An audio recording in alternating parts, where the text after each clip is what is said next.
आज हम समझेंगे आखिर क्या है कश्मीर का पूरा इशू।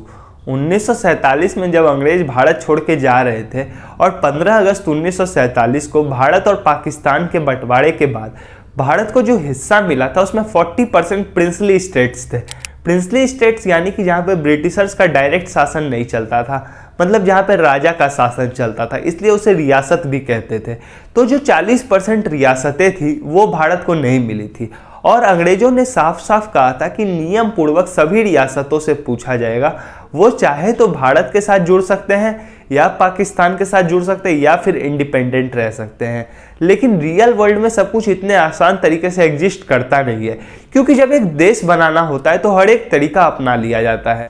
और कुछ ऐसा ही हुआ जब भारत देश का निर्माण करना था, क्योंकि कुल मिला के 565 रियासतें थी, जिसमें अगर हम पाकिस्तान वाला भाग हटा भी दें तो 535 रियासतें थी, जिसे जोड़ के भारत देश का निर्माण करना था, जो सबके बस की बात नहीं थी। इसलिए ये काम सौंपा गया सरदार वल्लभ भाई पटेल को, जो उस टाइम के भारत के डिप्टी प्राइम मिनिस्टर थे। और नो डाउट पटेल जी ने भी अपना काम बहुत बखूबी तरीके से निभाया और छोटी बड़ी सभी रियासतों को लाके भारत से जोड़ दिया। और जब वो रियासतों को भारत से जोड़ते थे तो इंस्ट्रूमेंट ऑफ एक्सेशन यानी कि विलय पत्र नाम का एक एग्रीमेंट साइन करवाते थे, जिसमें लिखा होता था कि ये रियासत अब भारत से जुड़ चुकी है। और सभी रियासतों को भारत से जोड़ने के बाद भी 3 ऐसी रियासतें थी जहां पे आके बात फंस गई, जिसमें पहला था जूनागढ़, दूसरा हैदराबाद, तीसरा जम्मू एंड कश्मीर। जिसमें अगर हम सबसे पहले जूनागढ़ की बात करें तो जूनागढ़ का जो राजा था वो मुस्लिम था और वो जूनागढ़ को पाकिस्तान के साथ जोड़ना चाहता था। लेकिन राजा के लिए सबसे बड़ी दिक्कत ये थी कि जूनागढ़ की जो मेजॉरिटी पॉपुलेशन थी वो हिंदू थी। लेकिन फिर भी राजा ने इस बात का कोई चिंता नहीं किया और 15 सितंबर 1947 को उसने पाकिस्तान के साथ एक एग्रीमेंट साइन किया और जूनागढ़ को पाकिस्तान में जोड़ दिया, जिस वजह से वहां की जनता ने विद्रोह कर दिया। और जब विद्रोह हुआ तो राजा पाकिस्तान भाग गया।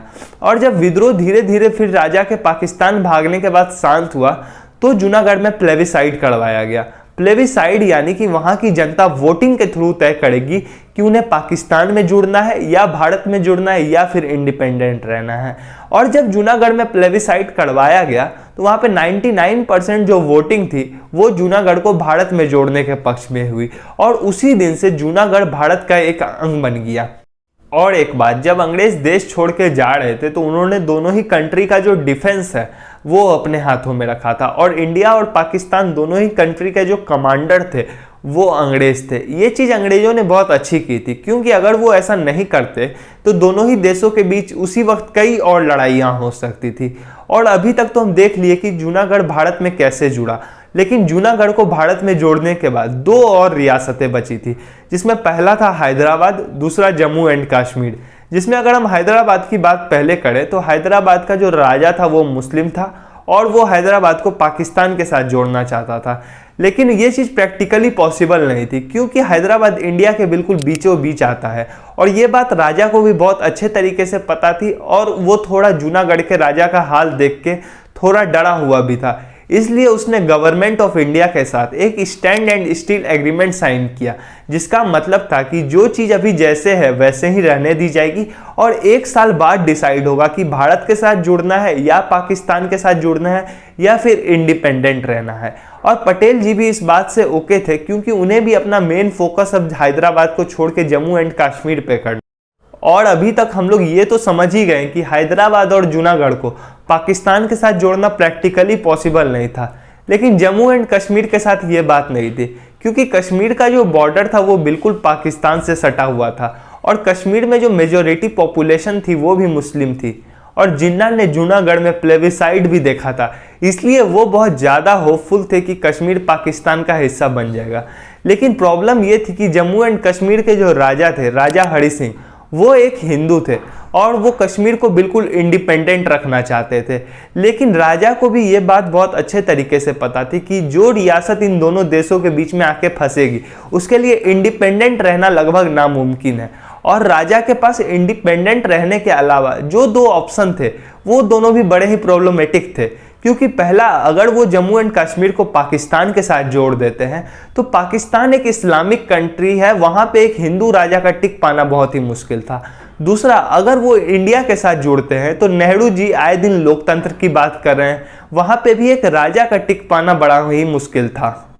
और जैसे जैसे कश्मीर का ये इशू बढ़ रहा था, पाकिस्तान का कश्मीर को लेकर ऑब्सेशन भी बढ़ते जा रहा था, लेकिन पाकिस्तान चाह के भी कुछ नहीं कर सकता था क्योंकि पाकिस्तान का जो डिफेंस है वो अंग्रेजों के हाथों में था। लेकिन फिर भी पाकिस्तान ने पैरेलली 10,000 लोगों की एक सेना तैयार की जिसे वह आज़ाद कश्मीर फौज कहते थे, जिसका काम था कश्मीर में जाके अटैक करना, जो बिल्कुल सिविलियंस की तरह दिखते थे। और जब राजा हरि सिंह को ये बात पता चली तो राजा हरि सिंह बहुत आसानी से श्योर थे कि वो इस सेना से आसानी तरीके से जीत लेंगे। लेकिन जैसे जैसे ये सेना आगे बढ़ रही थी, ये इतना एग्रेसिव होते जा रहे थे, और जब ये बारामूला पहुंचे तो इन्होंने इतनी तबाही मचाई कि बारामूला के लोग आज तक उस चीज़ को नहीं भूल पाए हैं। और जब पाकिस्तान की आज़ाद कश्मीर फौज श्रीनगर से मात्र 50 किलोमीटर की दूरी पे थी तो राजा हरि सिंह ने भारत से मदद मांगी, लेकिन भारत चाह के भी कुछ नहीं कर पा रहा था क्योंकि भारत का जो डिफेंस है वो अंग्रेजों के हाथ में था और भारत रातों रात एक आज़ाद सेना भी खड़ी नहीं कर सकता था। इसलिए भारत ने माउंटबेटन से बात की, लेकिन माउंटबेटन का स्टांस बहुत क्लियर था। माउंटबेटन ने क्लियरली कहा कि हम अपनी आर्मी का यूज़ तभी करेंगे जब हमारे ऊपर अटैक हो रहा हो, और क्योंकि कश्मीर भारत का हिस्सा नहीं है इसलिए अगर हम अपनी आर्मी को भी उतारते हैं तो ये एक डिफेंस की जगह एक अटैक माना जाएगा। और माउंटबेटन के इतना कहने के तुरंत बाद इंडियन गवर्नमेंट ने वीपी मेनन को कश्मीर भेजा इंस्ट्रूमेंट ऑफ एक्सेशन लेके राजा हरि सिंह के पास, और राजा हरि सिंह ने जैसे ही उस पर साइन किया, इंडियन गवर्नमेंट ने कश्मीर में अपनी फौज उतारी।